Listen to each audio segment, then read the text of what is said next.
So Beastars has officially returned, and while there was originally a fan sub that was released much sooner than the one that I was waiting for, which was PAS subs, even the uploader himself said, unless PAS doesn't subtitle it this season, I'm probably only doing it this one time, so probably wait for them if you want the quality shit, otherwise you can use mine. So I waited like a good boy, but it came out on the weekend, so I didn't have time to review it up until now, but I am excited to be back with the Beastars, I have to say. Love Season 1, did a big analysis on Season 1 when it was over late in December of that year, and to see Season 2 finally happen, it feels like we never left the series. It feels like we kicked back into, I would say, the plot point that I had the most comments about, saying, hey, are we ever going to figure out what happened with Tem? Are we ever going to solve Tem's murder? And this episode kicks off with seemingly the ghost of Tem haunting the schools. And I'm really excited to see what this is going to do for the story because it's such a chilling way to kick off a season. And walking into this episode, I heard a lot of people say it was a slower pace episode, which honestly, walking into this episode, I thought made sense because given how the season ends, I was like, there's no way we're going to top that in terms of thrill. So it's probably going to be a lot of talking, catching up with the characters, probably going back to a seemingly normal school life. But to have a seemingly ghost haunting the school, which probably isn't the case, but I guess time will tell, and then you have just all the intermingled relationships and the idea of the love feuds that are going. I mean, our boy Legoshi thinking he's dating Haru, but in fact they really are just really good friends that they have to talk kind of high up in a building because, I mean, this is a world where carnivores and herbivores, we're not really at that point. It's pretty discriminated against, all things considered. It's shitty, but you understand where they're coming from. Then you have someone like Juno, still unsure of where her relationship is with our boy, and he's just like, what am I getting myself into? I think this episode, when you compare it to, say, the intro to Season 1 or the end of Season 1, it's definitely a lot slower in comparison, and I can see where people are drawing those conclusions, but I wouldn't say it was a slow episode for me. In fact, it felt pretty eventful, all things considered. I mean, you don't have our boy Louis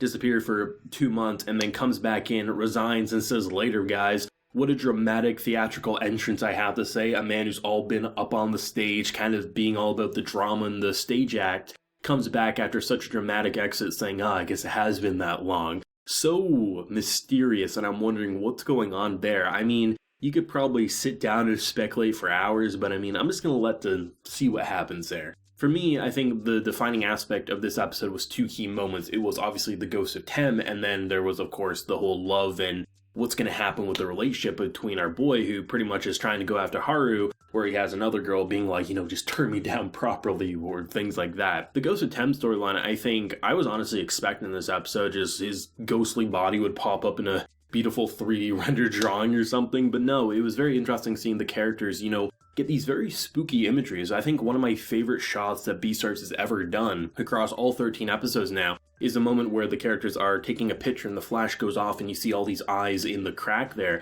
That was a horrifyingly but beautiful directed sequence that really did put you on edge to make you say, like, it's probably not a ghost, but what exactly is that? And it's such a chilling adventure, especially with how they were able to use the darkness to their advantage to really make it feel like when you're a kid kind of having to walk from your bedroom to the bathroom or something like that, and there's no lights on in the house, but you have these little beams of light that come in, and a single shadow of your cat, sets you off. That's kind of how it felt, but then when you get those actual eyes or the claws or whatever else we see, it really did elevate it to a pretty haunting scene, all things considered, and I was actually kind of taken back. I mean, while it's not exactly comparable to Haru running away from Legoshi and him tackling in that demonic form, I definitely think they found a new way to bring out the chills in a very equally satisfying manner. And one thing I definitely want to bring up, similar to that, how they have an equally kind of chilling intro and a different coat of paint, is the intro to the actual anime. Now, I've seen a lot of people say that they're disappointed that it's not stop motion like the first intro, and don't get me wrong, I still think Beastars has one of the most creative intros I've seen in the past decade, if I'm being completely honest. The song alone is amazing, and while I was initially kind of shocked by the direction because it's more typical, when you really take a step back, pull yourself away from saying, oh, it's not stop motion, it's not completely revolutionizing the game, it really does still feel quite different. There's a kind of interesting feel, this comic book feel, that brings it out, I think, exceptionally well. The song is quite different, but it's beautiful to see how the song perfectly matches up with the beats of the actual visual. So I personally really enjoyed the opening. I definitely will not be skipping it. I'll be watching it. I think it's beautiful. And I love how when the title Beastars is coming down, you see the manga pages. It's a really great opening that I think might go slept on. I don't think it's going to be completely hated on or anything, but I think a lot of people are going to brush it aside as not being as creative as the first one, which I think it is equally creative, just in a different way. It's not going to ever stand out as probably just as good as the first opening. It's probably going to be similar to Attack on Titan's opening, the very first one. It's going to take a lot of openings to ever get truly appreciated, but still,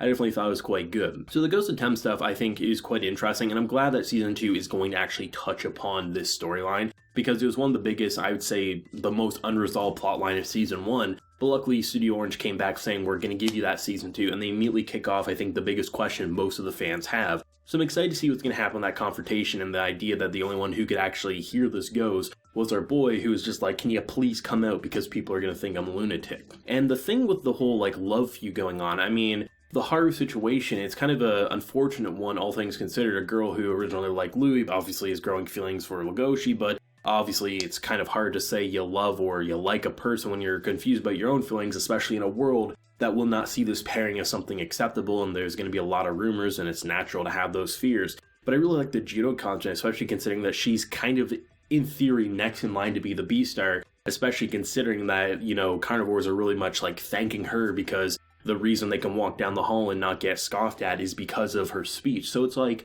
I'm wondering what's going to happen there and what that's going to do to Legoshi's character, because for me, it feels like his desire might be to be a Beastar down the line. I don't think he realizes it just yet, but I wouldn't be surprised if something like that happened. I will always think Studio Orange has kind of revolutionized the game in terms of visual production for 3D anime. It looks just as good as Season 1. It feels like we never left, but I'm definitely very impressed with the dark scenes, and it does give me hope that we might see some pretty creative imagery this time around in comparison to the first season. The first season looked great, but I'm glad that it already is giving me a different feel than Season 1. I mean, the dimly lit scenes, the haunting scenes, there's a lot of potential, especially if you're going with this ghost storyline, which I don't know how long is going to last. It'll be the whole season or what's going to happen, especially considering if only our boy can see or hear this ghost, if that is going to be the whole drive to make Legoshi look like a fool or something, you never know. I think there's a lot of potential here, and I think this is still one of the more stunning and creative productions that anime has seen over the past few years, and I mean, as long as they clear up this Tem storyline and start something new, I really think we could see this show kind of lasting for quite a few seasons. I mean, especially considering how popular it is, all things considered. Overall, though, I thought this was a pretty eventful episode. I wouldn't call it slow in the slightest, but I guess when you're comparing it to the end of Season 1,